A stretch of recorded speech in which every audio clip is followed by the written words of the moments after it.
Well, good afternoon, tubers. Here we are with my response video to Mr. Pestleman1951 axe challenge.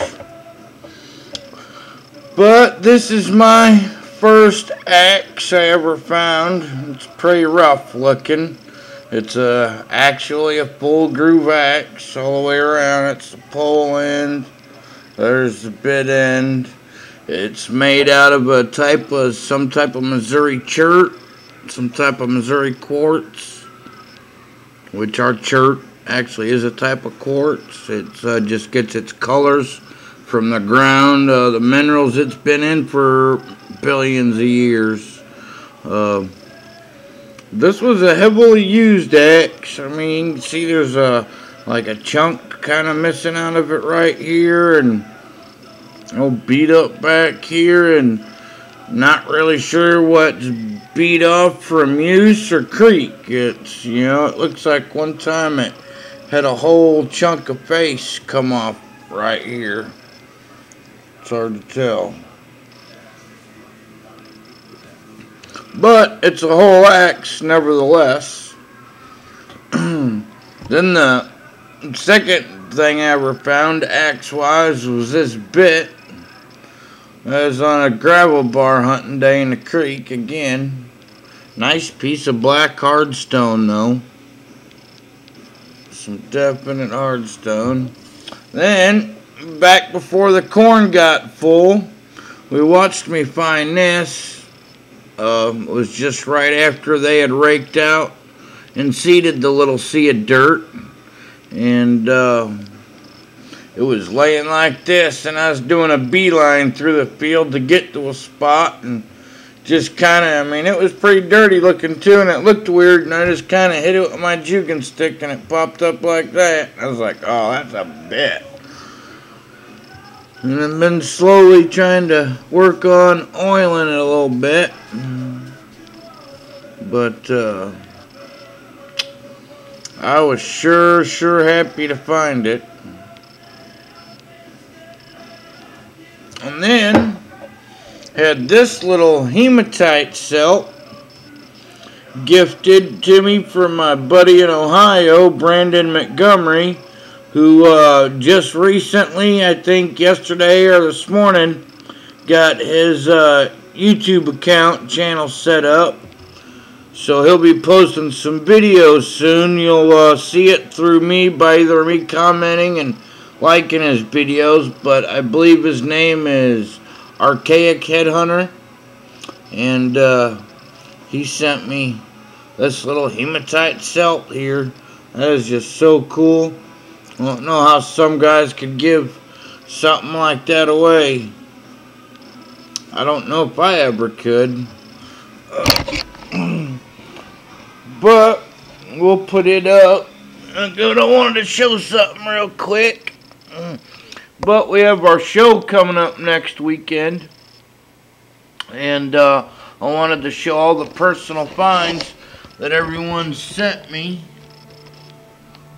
But just probably personal finds. I don't know if I'll take the modern finds. And Billy, I tried to fit your big scraper and the spike, but it was too thick and it was causing everything to slide. And there's a lot of stuff I even had to tape. There's stuff from Bart. There's stuff from Brandon right there. I did a lot of everybody's in their YouTube names. I did his because when I was doing that, he didn't have one yet. There's Rockheads they sent me. There's Pestle. Man, look, hokey and standing up. Oh, I'll have to fix that again. Bevel blades. Oh, light's not very good right here. Real Headhunters. Urban Beads. Hunter LTs. Guitar Picker. Sonora Tim. And then I even ran out of stang there, so I had to do that. I don't like that. I'm going to have to change that. But then that opened up this case that I had all them in, and I just kind of like put my favorite creek points in there. But I just thought I'd show that real quick. Which, that don't have none of the Dalton or transitional points in it. But we still got a few more axes to look at here. I just wanted to show that since I put that up. And then we just saw me find this. And man, there's quite a bit broke off of that. And no telling, this axe would have been like huge compared to this axe. This was a very large axe. And kind of like the big sea of dirt, my little sea of dirt has 4 different fields too. These fields where these came from were a mile apart, but they're all kind of the same thing.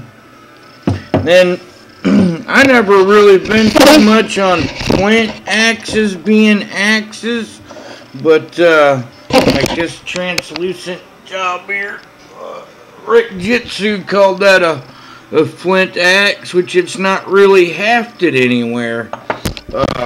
Now I do have this piece here that I found in a creek one time, and I'm sure the tip probably come off of it like that, sorta. But that's what I figured this to be, was an actual big flint axe. It's actually kind of ground right there and ground right in there. And then it's got that big spot knocked out of it like that. And figure, well, they may have had a tip facing that way and that one facing that way. But I think that's what some of our ads were, actually small flint axes.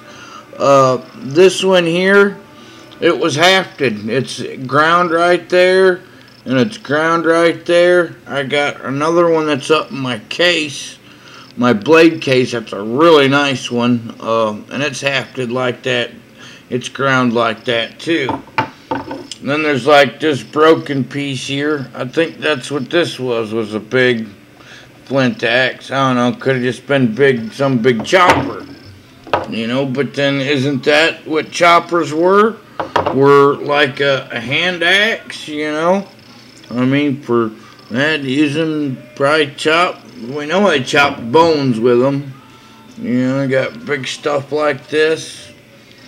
We know they chop bones. You never find bones that are whole. They're always busted in half when you dig. It's because they're digging the marrow out of them, you know. And I mean, some of these, and I'm sure they used a lot of these on hides, but I bet a lot of these were made to split smaller wood pieces. I mean, if I was going to try and split, see, this is even heavily ground right here and right here. It's missing a tip. That's probably a tractor brake or something. Pretty sure this one I dug up, but it's got a lot of wood patine on it. But a lot of them will be worn like that. And this big crazy hand axe here, I don't know if it's an auger bit or what, but then like here's another like big type of hand axe, you know, I could have been using, chop stuff up. Like this tool here from Jonesy, that translucent, that's call that like a little hand axe. And then there's this blade here, which is an actual find.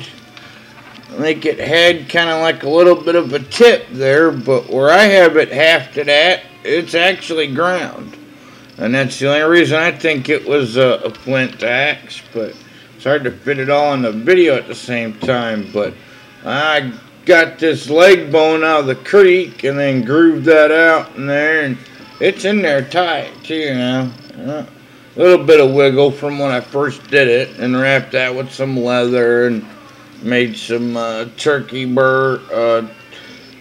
spur beads to go on it, some regular just plain coyote beads, and another one turkey feather, but stuck it in there, and then that hangs on my wall. I kind of thought it looked cool, so I did that anyways. And then now, since it's for Pestleman, I just I'll whip this out real quick. Man, this pipestone or soapstone that I'm liking for the beads the best is some tough stuff to work now. This has taken me forever. And I'm only halfway there on just shaping it. Then you gotta spend hours of polishing it.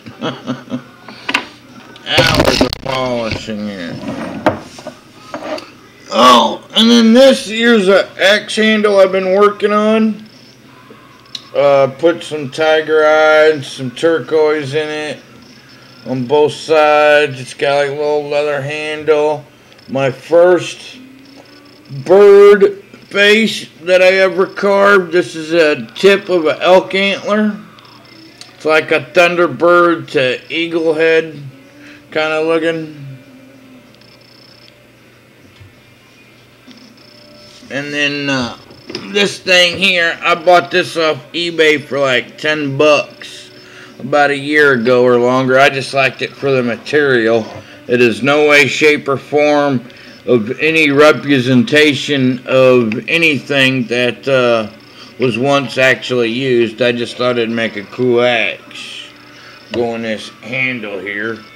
But I'm going to try and, you can see I kind of got it just roughly sketched out, but inlay purple mussel shell into here as a thunderbird, but I'm probably going to have to do it in about 4 or 5 pieces. Do the head, do the wings, body, and the tail feathers. But that is just a little extra I thought I'd throw in there real quick. But there's my great axe collection. I can only hope that my little seas of dirt keep kicking out axes like that, and maybe the next time the river reaches my big sea of dirt, I'll find the axe laying in it. There's been 2 real nice axes found in it 2 different times by someone else. So the next time it floods, I mean, I love all my friends, but I've never gone into it when it's been flooded by myself. And the next time I am, just until I find that. And then when I find the axe, I'll come out and I'll take a friend. But there's my axes. Hardstone, Missouri chert, bits and pieces, representations. Got it all. Thanks, tubers.